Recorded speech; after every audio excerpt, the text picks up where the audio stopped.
Imaginemos que estamos en Argentina, fines del siglo XIX, comienzos del siglo XX. Imaginemos un país que aún no tiene democracia, una sociedad conservadora y tradicional. Y ahí, imaginemos todo lo que implica ser una mujer. Y entonces, olvidémoslo por completo, porque ahí está Salvadora Meinón Rubia.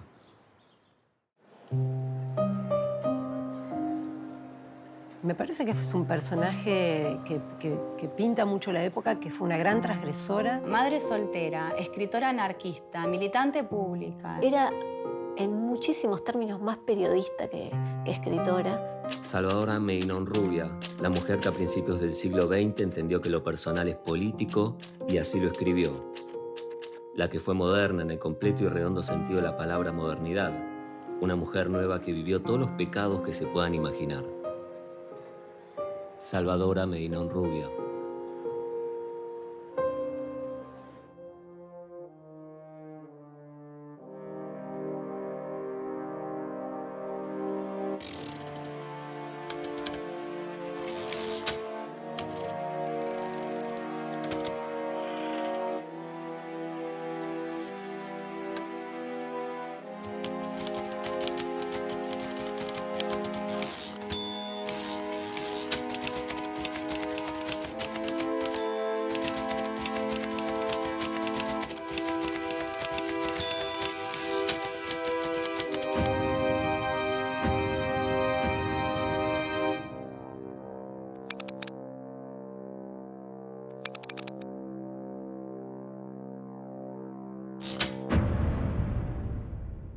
A pesar de ser mujer, me permito el lujo de tener ideas, ¿sabe?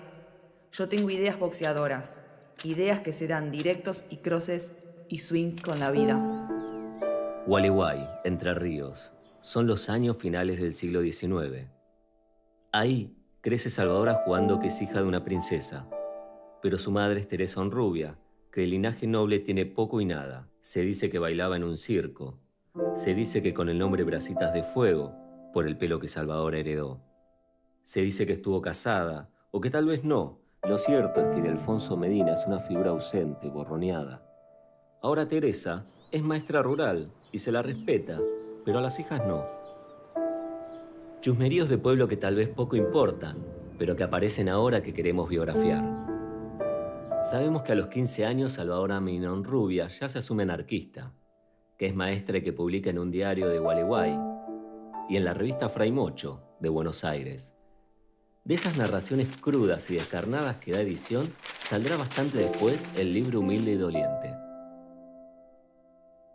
Por esos años, Salvadora tiene un amorío con un abogado, que así como viene se va, pero con el que Salvadora se embaraza de Carlos, al que apodará Pitón.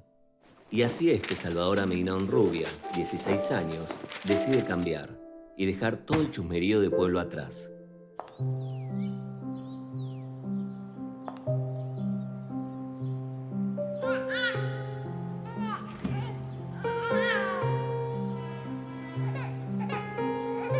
O eres un burgués, al que espanta una mujer así, que sabe ofrecerse.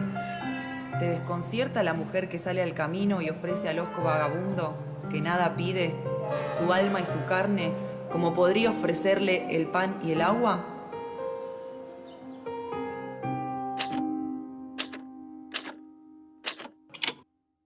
Tomemos su llegada a Buenos Aires en 1914. Ella nace en La Plata, durante un tiempo ejerce como maestra rural en Gualeguay y luego se viene a Buenos Aires. Ella está un poco como en una bisagra histórico-literaria, que es la que separa, digamos, el fin del siglo XIX con el principio de las vanguardias. La diferencia que ella traía en relación con ciertas imágenes de mujer más estereotipadas o más convencionales o más aceptadas por paradigmas sociales y culturales de la época. Buenos Aires es una urbe que creció aceleradamente con la fuerza de los inmigrantes, pero ese crecimiento profundizó aún más el conflicto social. Ahí está la Semana Roja de 1909, con Ramón Falcón, jefe de policía, dejando obreros muertos y heridos al reprimir una manifestación. Y ahí el anarquista Simón Radowitzki, que unos meses después hace volar el carruaje de Falcón. Y ahí está Salvadora Meinón Rubia, en febrero de 1914. Los pelos rojos al viento, una blusa blanca y un gran moño, subido a un balcón, hablando a la multitud.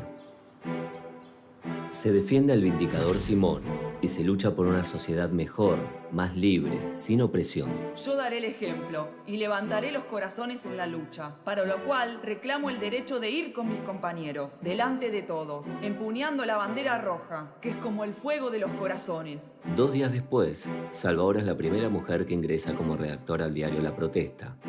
Estamos en 1914 y es el año en que Salvadora cambiará su vida de una manera que ni ella podría imaginar. Su vinculación apasionada con el anarquismo no se tradujo en un anarquismo literario, por decir así. Cuando yo leí Las Desentradas y otras cosas que ella escribió sobre la situación de la mujer, también terminás comprendiéndola más y entendiendo por qué a esta mina no la reivindicaron, como reivindicaron otras escritoras que no se metían en esos temas. Que aparte no se metían en una esquina a arengar a los obreros para despertarse contra un régimen autoritario. Y eso forma parte de la vida intrínseca de Salvadora Medina Honrubia. Viene con un hijo siendo madre soltera, un hijo natural, como se llamaba en la época, pero también viene con un manuscrito abajo del brazo, ¿no? Que es el de Almafuerte. Tuvo buena recepción en su momento, sacó buenas críticas, pero no podemos decir que Salvadora fue una autora que se instalara fácilmente en el canon. Almafuerte es, al menos públicamente, la primera obra de teatro anarquista escrita por una mujer. Pero una cosa es escribir teatro y otra poder estrenarlo. Y allí va Salvadora buscando dinero para la producción. Se presenta así en el diario Crítica para ver si consigue ayuda de su director, Natalio Botana.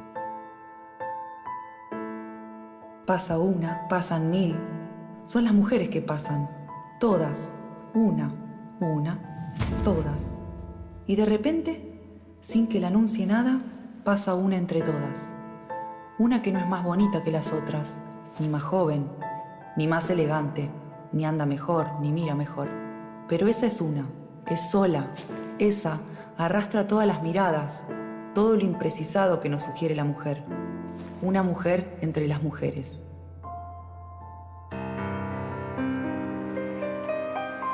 Almafuerte se estrena en el Apolo de la calle Corrientes, el 10 de enero de 1914.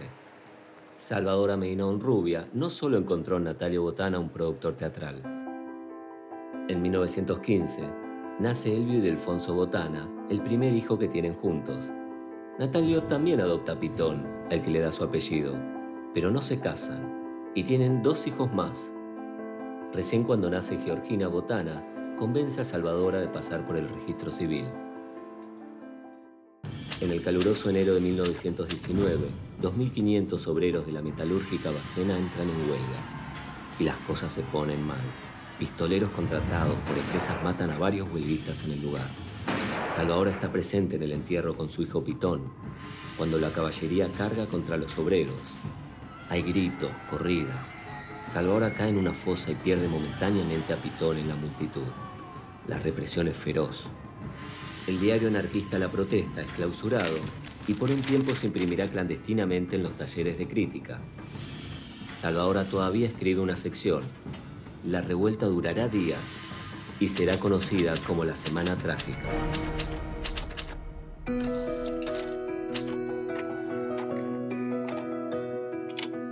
Pero no es lo único que Salvadora escribe.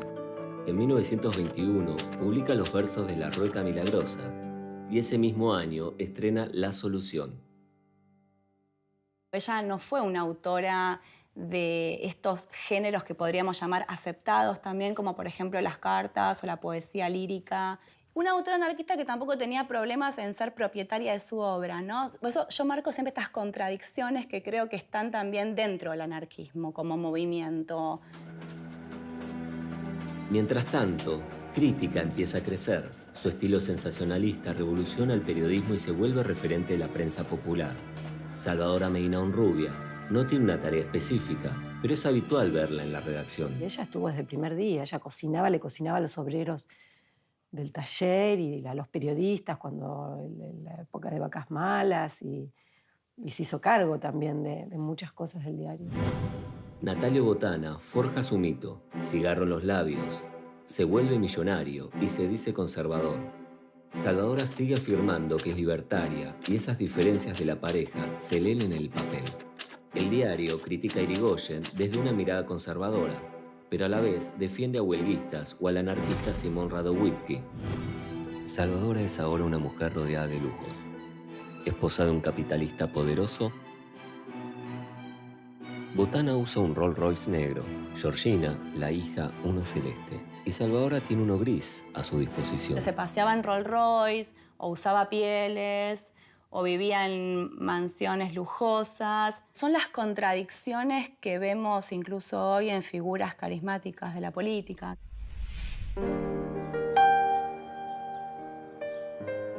Además de una nueva sede para el diario en Avenida de Mayo, Botana encarga una verdadera mansión familiar. Se llamará Los Granados y será donde Salvadora y Botana reciban a la bohemia y a la política local. Es todo tan fastuoso que los mitos se mezclan con la realidad. Que Gardel canta en privado para Salvadora, que Oliverio Girondo es constante comensal, que Alfonsina Storni hace reposo en la casa durante su enfermedad, que Rafael Alberti recorre los pasillos, mientras Pablo Neruda puede compartir allí mesa con Federico García Lorca, que al mexicano David Alfaro Siqueiros se le encarga un mural en el que colaboran Berni, Castanino y Spilimbergo. Es el momento donde llega Siqueiros y llega con una mujer, que es Blanca Luz Brum, y su marido, Botana, se enrolla con esta mujer, y ella queda ahí la tercera fuera de todo el triángulo, fuera de toda la cosa, y es un momento muy duro para ella, muy, muy angustiante, muy, muy difícil. Y allí está el mural para decir que al menos eso es cierto y pura verdad. Ejercicio plástico, ilumina los sótanos de la mansión y acompañará, como estigma y símbolo, la tragedia y el desmantelamiento familiar. A mediados de la década del 20, Salvadora Mignón Rubia ha cruzado los 30 años. Salvadora se encuentra en su apogeo creativo. Además de seguir participando en la vida política, escribe prosa y teatro casi sin parar. Traduce piezas del inglés y del francés, adapta textos para chicos de los hermanos Grimm o Perrault y publica su material, como El vaso intacto y Acaya, donde se vislumbra a la Salvadora por la teosofía y el karma. No fue una sola vida lejana en la que nos amamos, en la que no pudimos encontrarnos. Fueron muchas. Es el deseo de todos los siglos que te deseé, el que no puedo saciar en tu cuerpo divino. Sí hay una tendencia modernista en ella, pero a su vez, digamos, ella, por ejemplo, le gustaba Shakespeare, o por lo menos lo incluye de alguna manera varias veces en distintas obras. Eso de la obra dentro de la obra es algo que el siglo XX retomó mucho, pero que en realidad es una práctica antigua, por decir así. Ella lo hace en muchos textos. Estoy hablando de Acaya, de una novela que ella escribió, que fue publicada en 1924, y está todo ese juego de la ficción adentro de la ficción. Lo que hace en esa novela es mezclar seres que supuestamente tuvieron amores en otras vidas, como almas que se vuelven a reencontrar. ¿Y por qué viene lo folletinesco? Porque son de clases sociales diferentes estos amores, ¿no? Y porque hay todo un juego con la retórica del discurso folletinesco, que es la mirada, la muerte por tuberculosis, la imposibilidad dada por las clases sociales, bueno, envuelto en una atmósfera teosófica, mística, si querés. Ahora que es millonaria, ¿en dónde está parada Salvadora en toda esta situación? A su modo, Salvadora nunca termina de encajar en lo que se puede esperar. No acepta jerarquías, es supersticiosa y anticlerical. No escribe teatro político tradicional, sino folletines donde pareciera que lo central es el amor. Y continúa su lucha por la libertad de Simón Radowitzki. No solo cartea con él, sino que aporta cuando se proyecta su fuga. Y en todo esto, Salvadora es moderna a más no poder. Se permite ser atractiva y elegante, y pelea a su modo por el cambio social, desde un feminismo propio que no termina de nombrar. Mezcla arte, militancia, bohemia y riqueza. Es audaz y transgresora y crea un modelo nuevo alternativo, distinto, propio, que es sumamente difícil encasillar. A mí me parece que hay una cosa muy machista en nuestra sociedad de pegar a las mujeres que están al lado de un hombre muy célebre, pasan a ser la mujer de... creo que es parte de nuestro machismo y de la misoginia general, ¿no? Mi heroína es hermana nuestra. En ella estamos nosotros, todas nosotras. Las que no pensamos, las que no sentimos, las que no vivimos como las demás. Las que entre la gente burguesa somos ovejas negras y entre las ovejas negras somos inmaculadas. Amamos la literatura, el cumel y los cigarrillos turcos. Hablamos de cosas extraordinarias para mujeres. Tenemos opiniones filosóficas. Y Las Descentradas muestra un poco la situación y la condición de la mujer, la imposibilidad de ser feliz si uno quería llevar adelante sus ideales y su forma de pensar y su forma de vivir, o la forma en la que uno creía que tenía que vivir, debía ser una descentrada y pasaba a estar por fuera del sistema y fuera de la felicidad, ¿no? Que es un poco la conclusión de la obra. Las mujeres felices son ellas, las vulgares, las que aceptan la felicidad como una prenda de cambio por su libertad. Las mujeres que queremos ser libres no podemos ser felices. En 1929, la compañía Artistas Unidos estrena Las Descentradas en el Teatro Ideal. Será la obra más exitosa de Salvadora y en ella muestra modelos alternativos de mujer.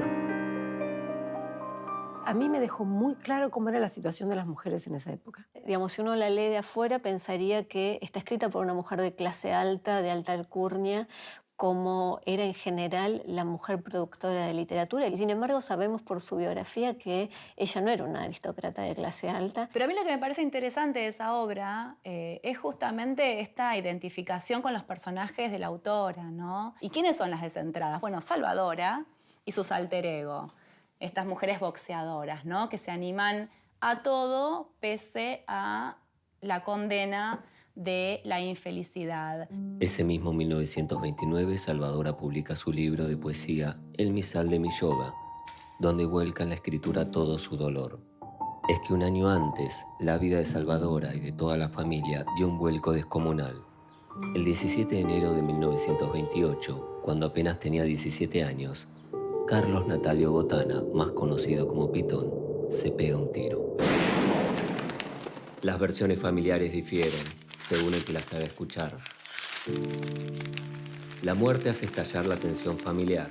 Salvadora nunca le perdona a Botana que le haya regalado la funesta pistola nacarada. Natalio la construye culpable de todo lo que le pasó a Pitón, mientras Salvadora adormece su luto con morfina. Toda la etapa de la post-tragedia es una etapa muy, muy difícil para ella.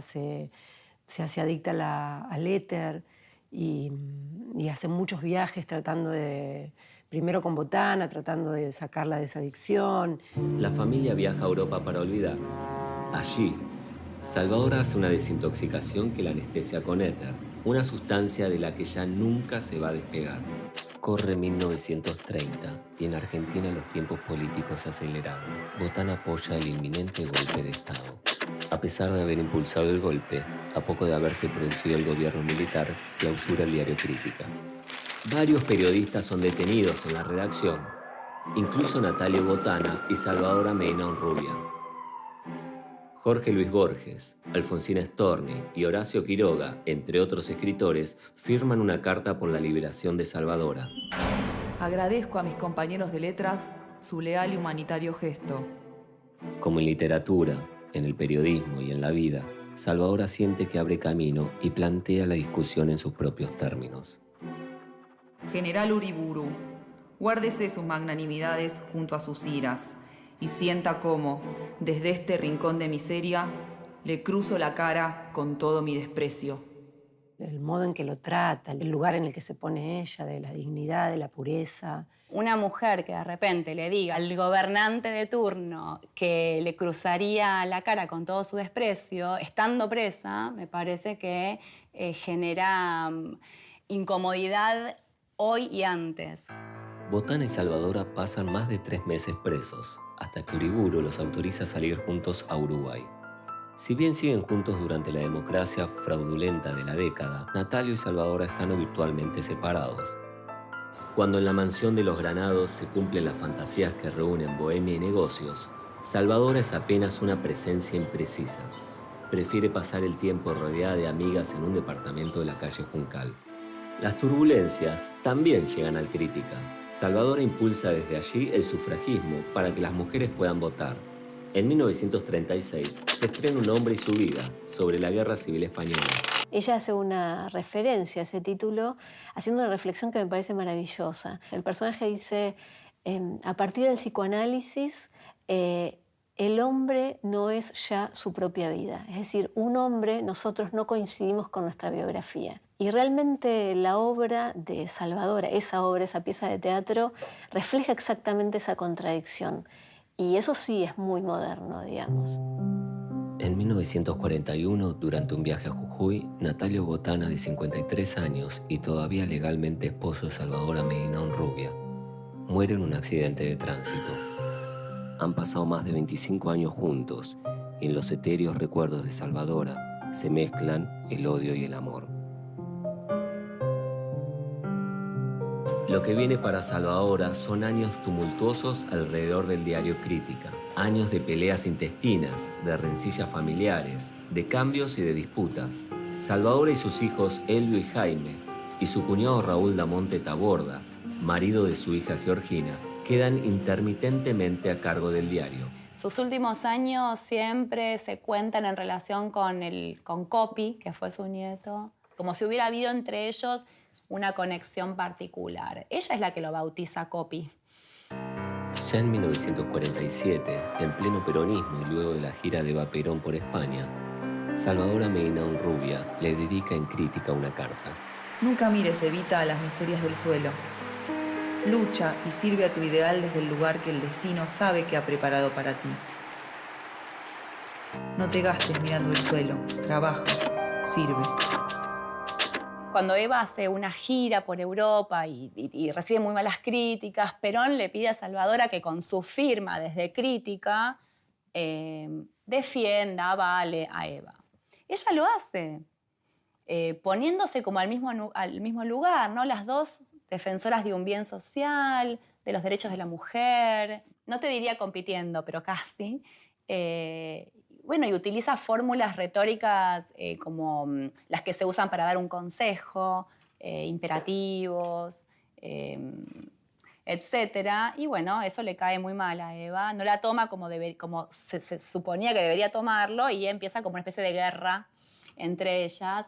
Y Salvadora se desquita hacia el final de sus días cuando escribe, digamos, reivindicando a todas las mujeres que habían sido partícipes de lograr el voto femenino, dice, pobres estas mujeres que lucharon tanto y que ahora es Eva la que se lleva la gloria, ¿no?, de haber sido la que consiguió el voto. Pocos días después, otro diario publica un texto de Georgina Botana, hija de Salvadora, acusando a su madre en términos incendiarios de haber torturado a su padre.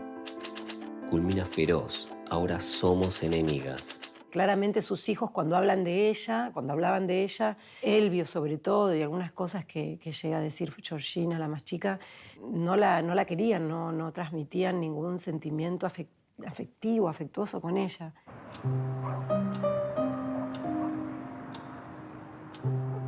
Entre las peleas y la complicada situación financiera del diario, la fortuna familiar se desgrana y en 1950 venden la mansión de los Granados.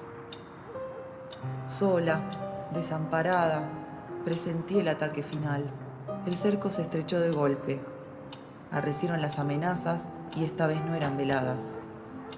No podía soportar más. Ante el peligro, debía vender. Que era una mujer que ya no podía luchar más y al mismo tiempo era una mujer que no podía dejar de luchar. En 1951, Salvadora firma la venta de Crítica. Vuelve a su casa llorando en el tranvía 17. De la sede del diario en Avenida de Mayo se descuelgan los retratos de Botana y Salvadora. La familia no pisará nunca más el lugar. Ella escribe básicamente obras de teatro, también tiene poemarios, una novela y tiene un libro que es muy raro, hacia el final, que bueno, ella arma como libro, que es Crítica y su verdad, que es una especie de compendio de documentos, cartas, decretos, papeles de la ley, digamos, podríamos decir, con los que ella lo que hace es rearmar todo el proceso por el cual, junto con su familia, sus hijos, exige la devolución de Crítica ante la exacción que hace el peronismo del diario.